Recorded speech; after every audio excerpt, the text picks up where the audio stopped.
been a bit over a month since 1.0 of Arknights Endfield was released, and since everyone and their horse has been yapping about their takes on the game, I thought, wait, I want my crumb of attention. Which is why today, we're gonna talk about my strictly anecdotal thoughts on my release experience, characters plus story, gameplay, and the systems, including the gacha. Throughout this video, there'll be a lot of comparisons, much like I did in this video critiquing the OG. And a quick credential check, I am the Reconvener lore guy if you've seen any of these videos, and I've played gacha games since 2015. So not only have I played everything on your screen right now, but I am also fading, sunsetting, and decrepit. Successful people are better people. Get it twisted? Arknights Endfield was in the interesting position of having everybody's eyes on it. This pretty much happens every time the worst person you've ever known calls a new game the Genshin Killer. But it was unique in that it's based on an already established IP. As much as I tried to avoid it myself, it felt like community discourse was what made the marketing for this game pop off. Well, that and 30k refusing to leave my chud brain. Anyways, I very vividly remember day one. I was in Pixel Tree's chat, just big chillin', when suddenly Paul Revere himself pulled up in all their glory. The game is out 2 hours early! You already know I dipped and got to playing, and the experience was great. I fully expected the servers to be overloaded garbage, but I didn't have any issues at all. In fact, for whatever reason, my ping now is worse than it was on day one. This is a good chance to bring up optimization since I was playing around with it all of that day. It is insane? Like, I am max graphics settings with no issues at all. I heard that they spent all their time on a custom Unity engine, and the payoff shows. I have never been able to do that before on my mid-range PC.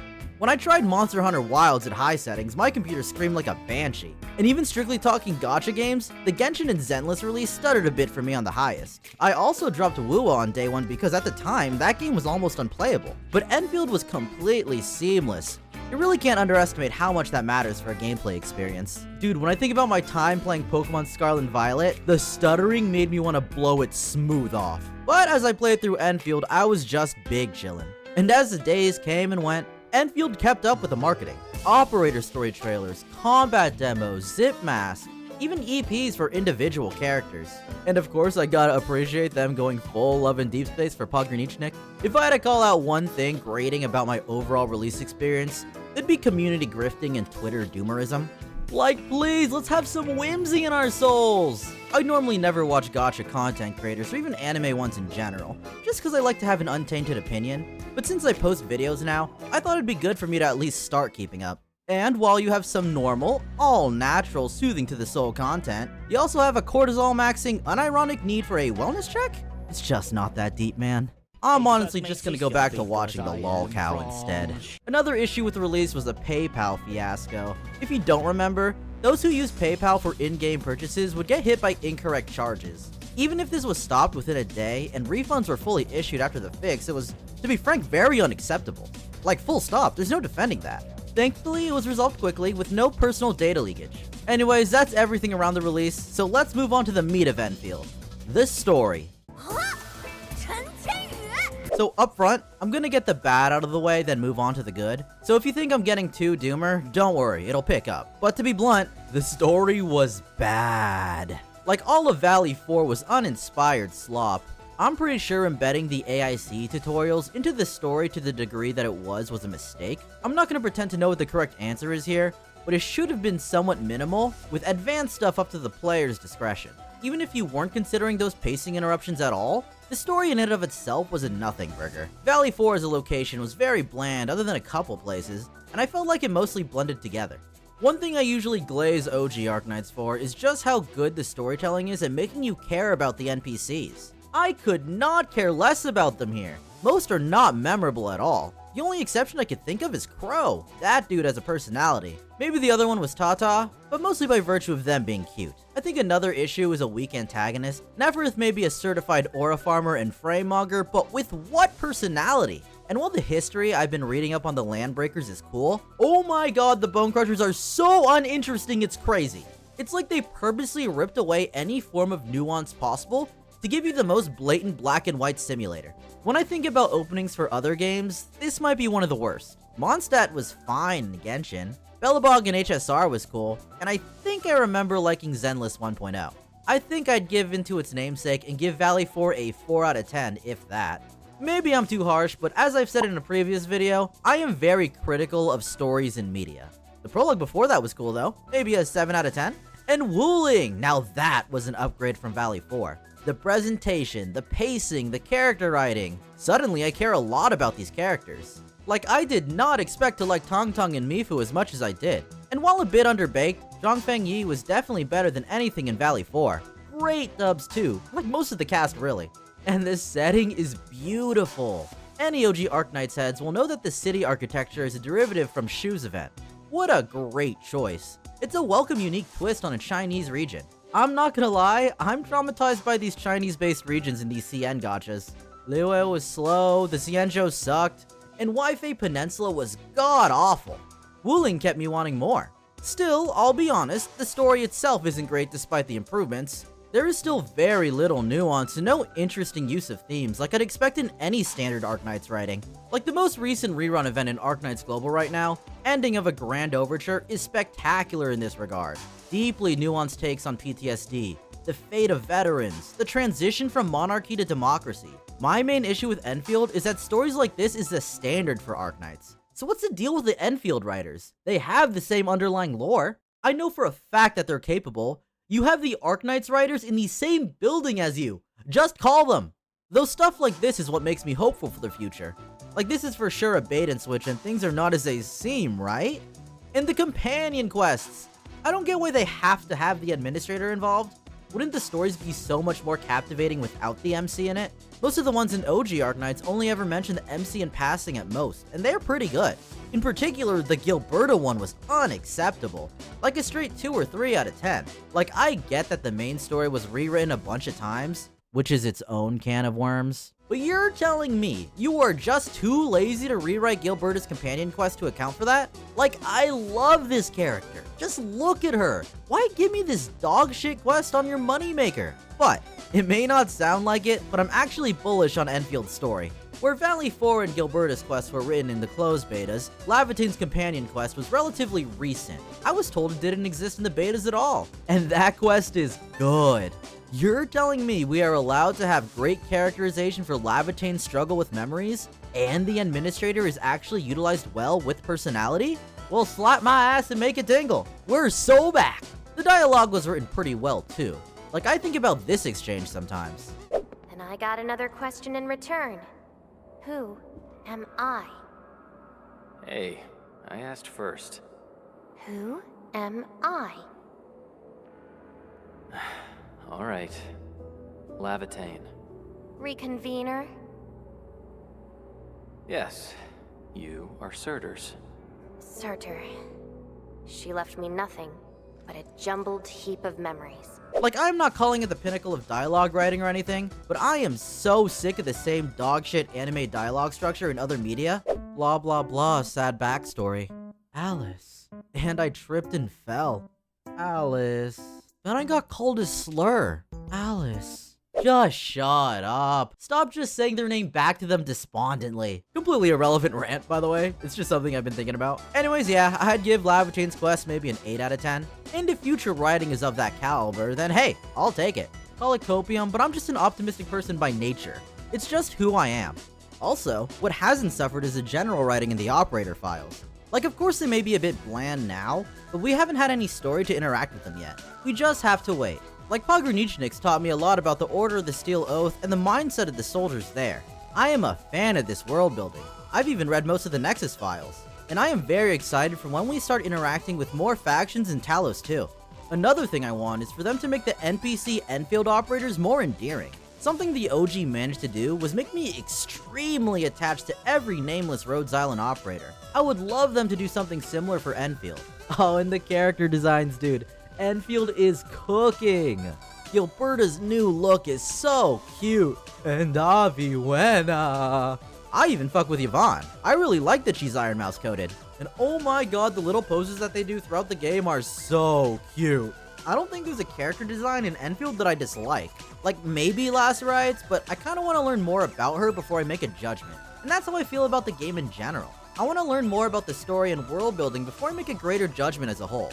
I've been on record to say that I care significantly more about story than gameplay. I said that Fate Grand Order is not my favorite because there's only so much dogshit gameplay a great story can carry. Well, in Endfield, I feel the inverse. Despite my gripes about the story, the gameplay is damn good. I'm having a lot of fun, enough to be mostly chill on the story. Again, what I'm gonna say is all anecdotal of my experiences, but my brain gets tickled whenever I have all my dudes on the screen at the same time. It's something that I've been missing from Genshin and ZZZ. Methinks it's my childhood love for Kingdom Hearts. I absolutely adore when a squad mate points at a chest or picks up some loot or actually does something in combat. Speaking of which, I initially thought the combat was kinda lame, but as I read the combo skill descriptions, I changed my mind. I appreciate that team building is really important. You need damage and ailments to line up to properly proc combo skills, and at the same time have a fundamental team structure that works for your main DPS, with a synergistic sustain and an SP generating vanguard. As far as I can tell, different teams have different playstyles. You like beating off the enemy with a hyper carry doing massive damage? Lavatane is your girl. Or a dynamic team with tactical skill expression? Then Aviwana is the most fun team comp in the game. Even the main character is good. The Endman is a core part of a great physical team. The existing high difficulty mode of Umbral Monument is also pretty fun. These agony stages add cool gimmicks to enemies that really keep me on my toes. Like, they really cooked when it comes to these bull things. It's almost like I'm playing a damn bullet hell. It feels like everything can win too, granted it's 1.0 balance, but still. Also, the factory building is really fun. I didn't think I'd be into it, but I love it. I hear it's a more simplistic version of Factorio and Satisfactory, but for me that's perfect. If anything, this is a really cool introduction to the genre. I'm happy they centralized gameplay to the AIC. And the best possible choice they could have made was add blueprints. I'm seeing friends of varying interests in the factory system love the game. Some dedicate a ton of time to building, and others like to instantly colonize Talos 2 with a pre-built Walmart. There's also something to be said of everyone in the in-between. It is wonderful that you can basically tailor your experience. Even the blueprint-only people are still playing the resource game with outposts and collections. There's nothing better than slumping in your chair, putting on a podcast or music, and just building shit. And that includes spreading 5G towers and giving these chud civilians the gift of Oripathy 19. Just roaming around to set up zip lines and mines is therapeutic. Even the material gathering feels satisfying when you finally finish your high-speed zipline system. There's a sense of pride as you're zooming around. The puzzle event was neat, though not my personal cup of tea. There's nothing inherently wrong with it. It does what it's supposed to do. I just don't care for the genre, and the UI for the bonus chests were pretty bad. There's also Etch Space Salvage, which I have never played once, so I have no opinion of it. I don't know what it is or what it gives. Sorry, sir. Sorry, sir. If there's one thing I could complain about, it's the lack of a harder endgame difficulty. But at the same time, I don't think it's reasonable to ask for the equivalent of contingency contract or integrated strategy on the 1.0. There's no way the average person has all their characters fully built by now. I also saw a bit of complaining about the dailies in this game, which honestly confuses me. I have not done a daily quest even once, and I am still done with them in like 10 minutes. But why do them at all if you don't want to? Not to be mean, but I think a lot of people are playing events or other parts of the game for the rewards and that's it. Like, if you don't find the game fun, you don't have to do that part of it. It's a game, not a chore. I've also seen people say that there's not enough to do, but I personally have my hands full raising my operators. Plus, my life is pretty busy, so I don't really mind it being low-key at all, but that's just a personal thing. What I'm not cool with is me wondering why we are limited to 2 Forges of the Sky. Like, please, man, my Wuling base is fucking homeless. This isn't a Costco, this is a Radio Shack. I imagine this is the part where people have the most issues with the game, which is fair. Just doubling down on my disclaimer, everything I'm gonna say is anecdotal. And I'll start off with the gacha because I think that's the biggest community controversy. I don't really have an opinion. You can say I'm doing freaky little tricks on that fence, but I haven't really engaged with the gacha at all. I hit Lavatane and her sig in like 40 rolls each. I hit Gilberta and hers in my first 10 roll. And Ardelia was free. I got my Reconvener squad. I'm chillin', and I have a lot left over. I haven't had the chance to engage with the system to actually know if I like it or not, but I have a couple theoretical notes about it. You can tell me if they're dumb or not in the comments below. Basic Hoyo rates are at a 0.6%.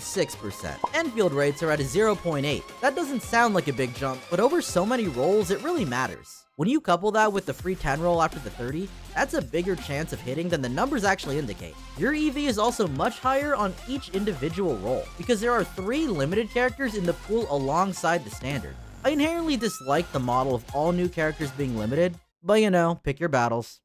That's why logically to me, it sounds better than the Hoyo system, but worse than the OG Arknights. And I don't know what it compares to in WUA since I don't really play it. But rather than do the math myself, because I'd rather break both of my arms than ever look at an IDE again, for an actually mathed out take, ignore my chud looking ass. Look at this video instead. Kukikaze, and please tell me I'm not butchering that name, did all the math for the average outcomes as well as the more unlikely ones. This dude is way more reputable than me. All I'm good at is TFT and yapping about lore. This dude is an Arknights and Endfield savant. Second gacha thing I'll bring up, I agree standard pulls are low, and we should complain about that in the feedback forums. But I still, as is, vastly prefer this system to Hoyo's. I have gone on record to say that the normalization of a gacha currency BIS weapon has been a blight on the gacha game sphere. Even though I don't like weapons in Endfield, it's at least a 2-for-1. You get the currency by pulling normally. I'll at least take that. Not to mention, you don't really need the BIS weapon. Granted, it's 1.0, so this'll probably age badly, but the content isn't hard enough for it to matter. This is the efficacy of Yvonne's weapons. Her sig is at the very top, but surely the Battle Pass weapon at 87% isn't bad, right? The numbers aren't so egregiously fine-tuned like it is for crit balancing or HSR speed. Hitting breakpoints in this game is just not as important. Plus, content isn't time-gated for rewards. It's just a simple 10-minute timer so you don't drag it on, which I'm personally a fan of. While we're on the topic of character growth, I will say that it takes a lot to max out a character, but I don't think you need to. For example, in the OG Arknights, you wouldn't E2 level 90 every operator. I would just chill at level 60 or even 30 was fine most of the time. I kinda interpret Endfield to be the same. You just level them to the point of unlocking the gold equipment. Personally, I'm doing everyone at level 80 with my main DPS at level 90. I'm pretty sure it's incorrect to make them all 90. Speaking of equipment, holy hell, this is so much better than RNG stat relics. Thank you, Endfield. I am sick of characters not being playable off the rip. Even the relic equivalent of essences is endgame. Like, you can leave that for last. Your character is very serviceable without a perfect essence. While it existing is not amazing, stat selectors are at least tied to output stock bills. Which, by the way, the numbers may or may not be off, but tying this sort of character progression through AIC generated stock bills is an amazing choice. The more content tied to the AIC, the better. It should be central to the game, especially if the alternative is RNG based relics. That said, the two systems of artificing and essence etching do need a lot of QOL. There should be a select multiple button, or at least an etch artifice until success button. If that QOL gets added, then hey, I'm all for it. Another thing I love are how operator dupes are relatively minimal and how much it strengthens a character. Whereas in other games, dupes unlock entire new parts of a kit, they're mostly number changes in Endfield. There are exceptions, but I think on average they are lower impact, and therefore way less predatory on the consumer. A question mark for all of this really is the amount of aura barrel we get per patch. I don't care to be all doomer about it since it's still 1.x, especially since I'm really enjoying the game. More than anything, I really want them to add more batches of 4-star operators and some 5 stars quickly. I think that this is important for the general structure of the game. Multiple factions of 4 stars will do wonders for both the gameplay and the immersion of the story. And that's most of what I wanted to say. There is so much incredible with this game, and the foundations for the story are there. Once they make the tweaks we want, it's gonna shape out to be amazing. Like I said, I am loving this game, which is why I'm giving these critiques. Some of what I said may be harsh, but that's out of passion, not malice. And I'm sure there's a lot I forgot to address, so I can bring them up if you remind me in the comments below. I am very invested in the world of Arknights and would love to see this IP grow. And seeing Endfield players read the story of the OG Arknights has been warming my cold, dead heart. See y'all next time with the usual Reconvener lore videos. Speaking of which, add more so I have something to do. See you tomorrow!